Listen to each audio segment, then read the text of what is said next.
દીપક foundation દ્વારા અમલમાં મુકાયેલા project સંગાથના સિદ્ધિઓ રજૂ કરવા માટે હિતધારક પ્રસાર સેમિનારનું સુંદર આયોજન કરાયું. પ્રોજેક્ટ સંગાથની શરૂઆત દીપક ફાઉન્ડેશન દ્વારા ભારતના 3 રાજ્યોમાં 21 સ્થળોએ કરવામાં આવી હતી. હાલ આ પ્રોજેક્ટ 2 રાજ્યોમાં 17 સ્થળોએ કાર્યરત છે.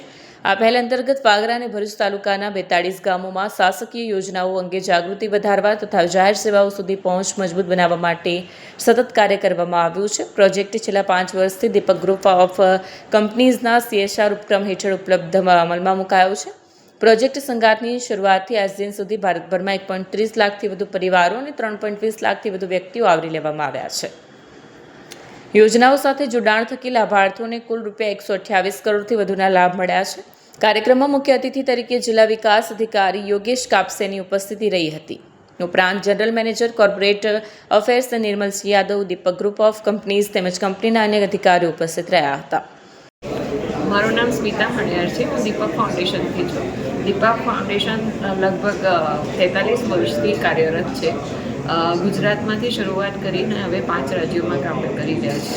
એમાંનો આજે એક સંગાત કાર્યક્રમના આજે ડિસેમિનેશન સેમિનાર હતો ભરૂચ ડિસ્ટ્રિક્ટ માટેનો, જેમાં અમે 42 ગામોમાં કામ કરી રહ્યા છીએ અને સરકારની વિવિધ યોજનાઓનો લાભ લાભાર્થી સુધી પહોંચે એની અમે વ્યવસ્થાપન કરીએ છીએ.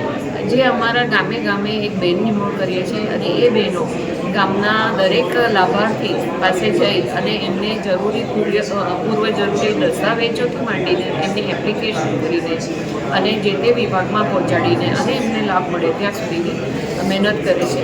અમે 42 ગામોમાં કામ કરી રહ્યા છીએ ભરૂચ ડિસ્ટ્રિક્ટના અને એમાં લગભગ અમે 42,000 લાભાર્થીઓને પહોંચ્યા છે અને લગભગ 1 લાખથી વધારે એપ્લિકેશનો અમે કરી છે, જેમાંથી 92% ઓફ ધ એપ્લિકેશનની એપ્રુવલ મળી ગઈ છે અને એની બેનિફિટ લોકો સુધી પહોંચી ગયા છે.